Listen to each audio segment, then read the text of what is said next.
원포인트 레슨. 꼭 알아야 할 정보와 이슈를 알기 쉽게 풀어드립니다. 대한민국 경제 고수와 함께 투자의 맥을 짚는 KBS 1라디오 경제쇼. 진행의 성기영 아나운서입니다.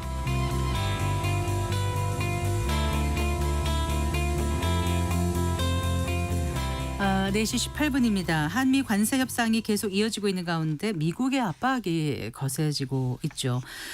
무엇보다 미일 간 관세 협상이 하나의 기준이 되면서 우리나라 정부의 선택이 폭이 지금 줄어들 수밖에 없는 상황이 돼버렸는데요. 문제는 이제 우리나라와 일본은 경제적 규모라든가 상황이 다르다는 겁니다.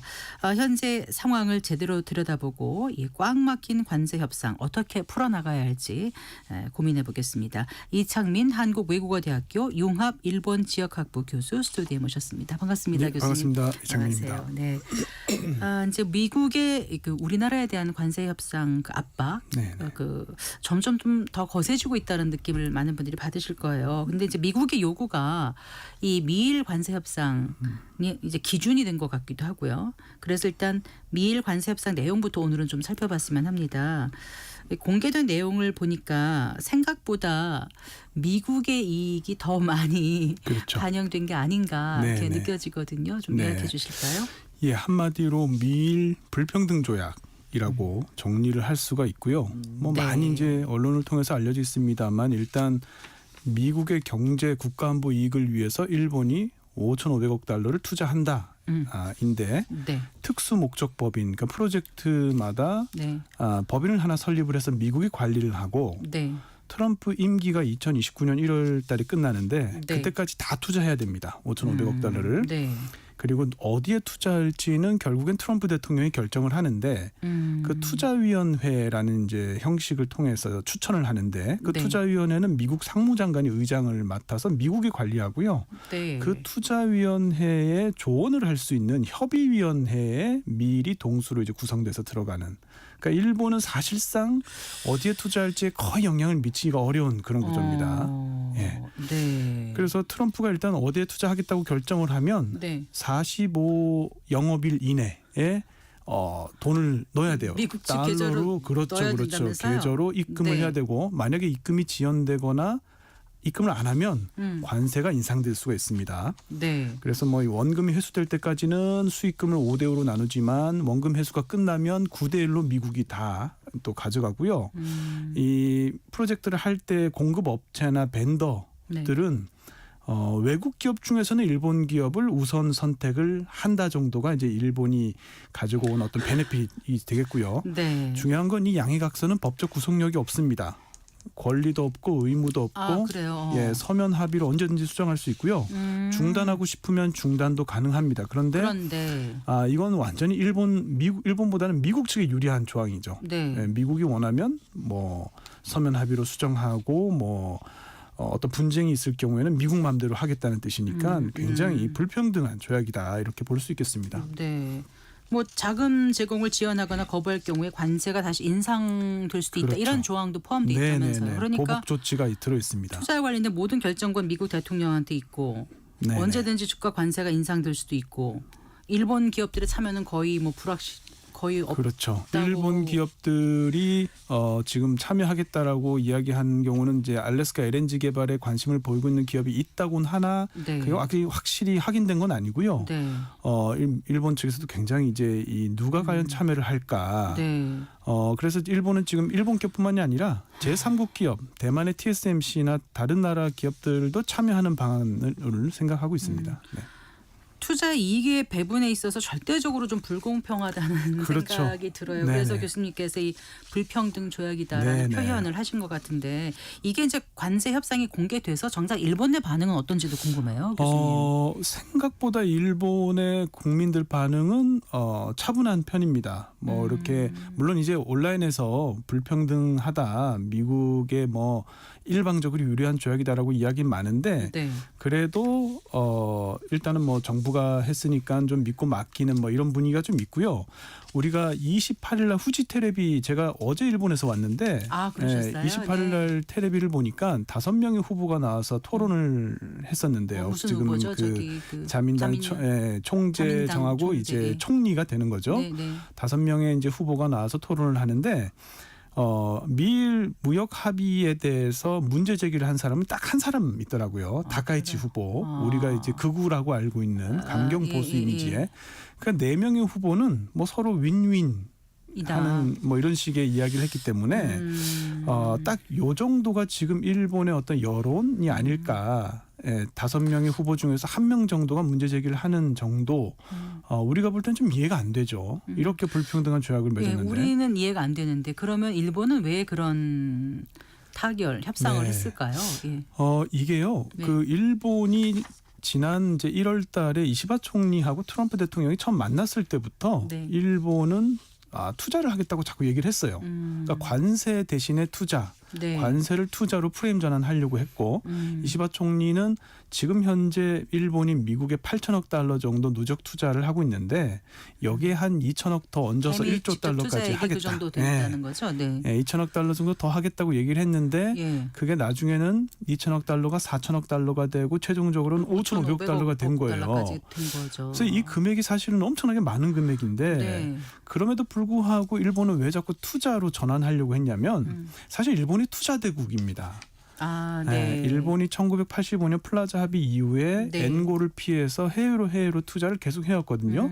전 세계에서 가장 많이 투자하는 나라이고 일본의 경상수지 흑자의 대부분은 소득수지에서 오는데 그 소득수지가 해외에 투자한 자산에서 발생하는 이자와 배당이거든요. 그러니까 일본은 거대한 투자 대국이에요. 그러니까 투자로 하는 게 이 자국 입장, 일본 입장에서는 가장 그나마 좀 뭐랄까요, 그런 관세의 타격을 좀 줄일 수 있는 방안이었기 때문에 투자로 이제 하려고 했던 거죠. 근데 투자하면은 이제 뭔가 그 이익이 나야 되는데 그 이익 배분에 있어서 너무 균형이 맞지 않기 때문에 애초에 프레임 전환은 그렇게 하더라도 여전히 좀 이해가 되지 않는데 왜 그랬을 것 같으세요? 일본은 사실은 미국의 어떤 우산 아래서 자유무역 질서 속에서 가장 큰 사실은 수혜를 입어서 성장해왔죠. 예전에 가트 체제에서 이제 WTO 체제에서는 중국과 한국이 수혜를 입었지만 가트가 관세와 무역에 관한 일반 협정인 거죠. 그래서 사실은 돈을 많이 벌어서 1985년에 플라자 합의를 하면서 미국 측에 많이 뜯겼습니다. 그래서 이제 잃어버린 30년이 왔는데 사실은 지금 또 그와 비슷한 상황인 것 같아요. 그러나 일본 입장에서는 미국과 함께 하지 않는다는 선택지는 사실 없기 때문에 이게 일본의 굉장한 국부를 가져갈 수 있다는 걸 알면서도 사실은 다른 선택지가 여의치 않았던 것 같아요. 그리고 또 한 가지는 별도 이면 계약 같은 건 없나요? 이면 계약의 가능성은 있는데 그걸 저희가 알지 못하니까 하나 있고요. 또 한 가지는 일본의 그 협상단이 뭐 관료 출신입니다. 그 아카자와라는 분이 그런데 미국의 뭐 하우드 러트닉이나 베센트나 전부 다 월가에서 뭐 장사꾼의 마인드를 가지고 있는 사람들이잖아요. 저는 일본의 어떤 협상이 그런 부분에서 조금 장사꾼들한테는 조금 좀 뭐랄까요, 약점이 잡히는 이런 식이 좀 되지 않았나, 그런 측면도 없지 않아 있지 않나 이런 생각이 듭니다. 지금 이제 우리가 지금 일본을 좀 살펴봤는데 일본의 협상안이 기준점이 돼서 우리한테 자꾸 미국이 관세 협상의 수위를 높여가는 게 아닌가 싶어서 여쭤봤던 거고요. 사실 이제 유엔 총회가 열리는 내내 지금 이제 한미 관세 협상 두고 미국과 신경전을 우리가 벌이지 않았습니까? 말씀하신 하워드 러트니 미국 상무장관 같은 경우는 이제 뭐 구두 합의에 따라서 기존에 얘기한 그 3,500억 달러보다 더 대미 투자 금액을 늘릴 수도 있다고 얘기한 거예요? 네, 그런 보도가 있었습니다. 그래서 이제 하워드 러팅 상무장관은 투자 금액을 더 늘려라 이런 얘기를 했었고 거기에 대해서 이제 우리 쪽에서는 이거는 꼴대로 움직이는 거다. 기준을 바꿔서 또 더 이 투자 금액을 요구해서는 안 된다. 현재 상태에서도 사실은 현금성 투자 지급은 우린 곤란하다 이런 얘기를 이제 했습니다. 아마도 미국 측에서는 더 높게 불러서 강한 어떤 지렛대로 사용하려고 한 것 같아요. 이제 협상 전략으로 이렇게 쓴 것 같고 지금 미국이 생각하는 거는 일본과 했던 협상 방식을 그대로 적용하는 거거든요. 네. 근데 이제 한국이 좀처럼 말을 듣지 않으니까 아예 더 세게 불러서 네. 이제 관세랑 똑같죠. 원래 없던 관세를 25% 불러서 좀 깎아줘서 15% 하는 것처럼. 네, 우리 시장에 가서 흥정할 때도 세게 그렇죠. 부르고 점점 3,500억 달러인데 낮추고 한 5천억 달러 불러서 조금 깎아줄게 해서 그런 식이 아닌가 생각이 들고요. 다만 네. 우리의 지금 외환 보유 사정이나 재정 여건, 네. 기업의 어떤 투자 여력, 환율 시장 이런 거 생각하면 지금 3,500억 달러도 힘든데 네. 증액은 뭐 더 말도 안 되는 그런 조건이죠. 네. 예. 그래서 이제 우리 정부는 지금 한미 무제한 통화 스와프를 선결 조건으로 제시한 상황이지 않습니까? 네네. 그런데 그럼 한미 통화 스와프가 체결이 된다라면 지금 네. 말씀하신 3,500억 달러 투자와 통상 합의는 우리에게 괜찮은 건지. 아니요. 이게 불가능한 겁니다. 왜냐하면 일단 첫 번째 네. 무제한 통화 스와프를 실제로 체결해 줄 가능성이 없어요. 네. 네, 왜냐? 지금 무제한 통화 스와프라고 하는 건 사실 마이너스 통장이거든요. 우리 마이너스 통장 개설해줘 네. 이건데 달러비 좀 내서 하겠다는 건데 지금 마이너스 통장을 개설해주고 있는 곳이 5군데입니다. 네. 이건 나라 대 나라가 하는 게 아니고 네. 중앙은행이 하는 거예요. 그렇다면 네. 백악관이 오케이를 해도 네. 연준이 노를 하면 이건 통화 스와프 할 수 없어요. 그러네요. 그러니까 트럼프 마음대로 할 수 있는 게 아닙니다. 그다음에 두 번째는 5군데가 어디냐면 유럽의 ECB죠. 유럽 중앙은행. 네. 그다음에 일본의 중앙은행. JUB. 예, 네. 그다음에 영국의 대형 영란은행이죠. 네. 그다음에 스위스 중앙은행. 그다음에 캐나다 중앙은행이에요. 이 5군데 중에 유럽하고 일본, 영국은 기축통화라고 부르는 통화를 가지고 있죠. 네. 그다음에 스위스 프랑 같은 경우는 안전자산의 네. 대표적인 통화고요. 네. 사실 캐나다 달러는 미국하고 동일 경제권이라고 보기 때문에 네. 그럴 만한 이유가 있어서 해준 겁니다. 이거 이외의 나라는 해준 적이 없기 때문에 아하. 한국에게 해줄 가능성이 없고요. 만약에 그럼에도 불구하고 혹시라도 해주면 그러면 한국이 할 수 있느냐. 그래도 투자 관세 패키지를 받기는 어렵다. 왜냐하면 통화 스와프라고 하는 것은 단기로 달러 유동성을 빌려오는 겁니다. 네, 네. 그러면 이제 지금 우리가 걱정하는 건 1달러 지금 1,400 넘어서 1,600 되고 혹시 1달러 2,000 되는 거 아니야? 이게 두려운 거거든요. 예. 근데 요거는 막을 수 있어요. 단기적으로는. 네. 그렇지만 장기적으로 대규모의 자본 유출 3,500억 달러가 우리 외환 보유고의 85%인데 네. 이게 3년 반 안에 빠져나가는 거는 우리 경제에 엄청난 타격을 줍니다. 경상수지도 우리 그렇고. 지금 외환보유액이 4,100억 달러 그러니까요. 정도잖아요. 거기 85%쯤 되는 거거든요. 3,500억 달러 말씀이신 거죠? 이게 과연 3년 반 만에 유출되는 게 이게 아이고. 바람직하냐. 네. 경상수지에도 문제가 생기고요. 대외 포지션에도 문제가 생깁니다. 그러니까 이건 통화 스왑을 맺는다 하더라도 이거는 중장기적으로는 받을 수가 없는 우리 경제 규모에서는 애초부터 이게 감당하기 어려운 수준 아니었어요? 어려운 거예요. 어려운 거라서 제가 참 이 얘기를 말씀드리기가 좀 죄송스러운데 네. 우리 정부를 원망하는 건 아닙니다. 물론요. 아닌데 네. 아마도 그런 생각했던 것 같아요. 첫 번째는 굉장히 조급해서 정부가 들어서고 얼마 되지 않아서 협상에 임하다 보니 2번밖에 못 만났어요. 네. 그 가운데 빨리 일본이 협상을 했기 때문에 네. 일본이 타결을 했기 때문에 한국도 빨리 해야 된다는 어떤 조바심 때문에 그래도 일본보단 조금이라도 나은 조건으로 받아야 된다는 사실은 좀 경쟁심이 있었어요. 우리 정서상 그게 네. 하나의 패착이었고 두 번째는 에이 설마 트럼프 임기 안에 이거 다 하겠어? 결국에는 융자하고 융자 보증하고 어쩌고 저쩌고 하다 보면 5년 10년 갈 텐데라고 그런 기대도 있죠. 그런 기대를 했었어요. 그런데 예. 이렇게 일본이 3년 반 만에 5,500억 달러를 캐시로 꽂아주겠다 이렇게 나올 줄 몰랐거든요. 그러니까 일본은 가능하죠. 제가 항상 일본은 건물주고 한국은 이제 성공한 월급쟁이라고 얘기하는데 건물주가 건물 하나 더 사는 건 가능해요. 근데 월급쟁이가 월급 많이 받는다고 건물 사는 건 쉽지 않거든요. 그래서 이게 지금 우리는 쉽지 않다. 우리가 조금 안일했던 마음 또 조급함 이런 것 때문에 사실은 좀 3,500억 달러를 덜컥 받은 게 아닌가 이런 생각이 듭니다. 그러니까 이제 통화 스와프가 된다 하더라도 사실상 3,500억 달러는 너무나 감당하기 불가능하다고 어려운 생각이 돼요. 액수인데 예. 이 상황에서 또 구윤철 부총리 겸 기재부 장관이 미국과 환율 협상에 대해서는 협의가 완료됐고 조만간 발표할 계획이라고 네. 했는데 또 기재부에서는 또 정확하게 얘기를 하지 않고 있고 이거는 어떻게 되고 있는지 잘 모르겠습니다. 많이 오해들 하시는데 네. 이 환율 협상은 네. 관세 협상이나 통화 스와프랑 아무 관련이 없는 그런 겁니다. 거예요? 예. 지금 제가 말씀드린 것처럼 미국이 지금 일본에게 했던 거 그대로 한국에 적용한다 그랬잖아요. 네. 일본도 9월 11일에 환율 협상을 완료했습니다. 그때 내용이 뭐냐면 크게 세 가지예요.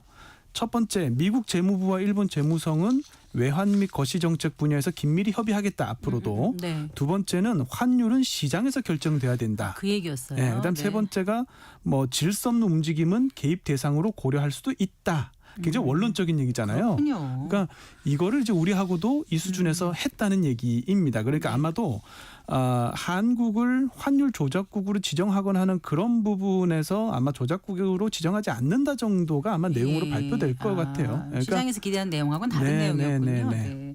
그런데 이제 그 퇴임을 앞둔 이시바 시게루 일본 총리가 이제 그 부산을 방문하는 거죠. 네, 오늘 와서 네, 네. 내일까지요.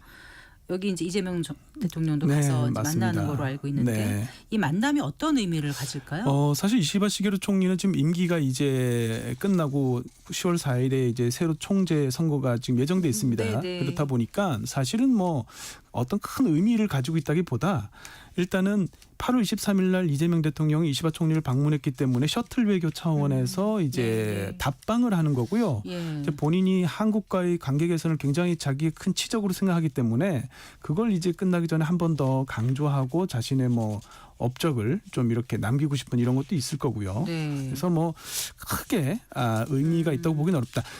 작년에 키시다 총리가 그만둘 때도 똑같이 한국을 방문했었어요. 그러니까 지금 뭐 그게 하나의 관례처럼 지금 돼가고 있는 것 같아요. 네, 예. 그래도 이제 그 미국과 관련한 논의라든가 관세 협상 관련해서 어떤 우리가 힌트를 얻을 수 있는 그런 자리가 되지 않을까 싶기도 한데 어려울까요? 근데 일본이 한 대로 우리가 하면은 굉장히 어려운 상황이라서 사실 우리는 일본과 다른 길을 가야 돼서 네. 힌트를 얻는다고 해서 그게 우리에게 적용이 될까? 아까도 말씀드린 것처럼 일본은 어마어마한 투자 대국이 우리는 수출 대국이거든요. 우리는 수출해서 먹고 사는 나라고 일본은 투자해서 먹고 사는 나라이기 때문에 네. 수출해서 먹고 사는 나라가 이렇게 미국의 투자를 원래 했던 누적 투자액이 800억 달러인데 그거에 400%를 넘게 해야 되거든요. 예. 그러니까 이건 쉽지 않을 것 같아요. 예, 네. 힌트를 얻더라도. 예. 일단 그 이시바 총리 후임으로 가장 유력한 인물이 다카이치 사나이. 다카이치 사나에하고 지금 고이즈미 신지로 예. 있습니다. 원래는 이제 고이즈미 신지로 쪽이 굉장히 가능성이 높았습니다. 네. 그런데 얼마 전에 그 댓글 조작 그걸 지시했다는 파문이 일면서 네. 다카이치 사나에가 지지율이 갑자기 이제 오르기 시작을 했고요. 그런데 사실 다카이치 사나에는 강경 보수 이미지가 있기 때문에 안티가 많아요. 당내에도 많고 당 밖에도 많습니다. 지금 자민당이 자력으로는 과반수가 안 되기 때문에 네. 법률도 통과되지 않고 뭐 굉장히 힘들죠. 그래서 결국은 야당의 협력을 빌려야 되는데 네. 그러면 다카이치가 되면 또 자민당 쉽지 않아요. 그래서 지금 고이즈미는 정책 이해도가 조금 부족하고 이번에 댓글 뭐 이렇게 문제가 있고 그렇다 해서 다카이치는 또 너무 협치가 어렵고 그래서 제3의 후보인 하야시 후보 쪽도 지금 이야기가 많이 나오고 있습니다. 그래요? 차라리 중간 계투로 하야시 후보가 총리가 되는 게 낫지 않을까? 그래서 지금 시나리오는 이렇게 될 것 같습니다. 1차 투표가 있고 1차 투표에서 과반이 안 나오면 2차를 가거든요. 네. 1차 투표에서 다카이치 사나이가 과반 이상 득표하면 거기서 끝납니다. 네. 네. 그런데 1차에서 과반이 안 나오고 만약에 2차를 갈 경우에 그때는 다카이치가 될 가능성이 없어요.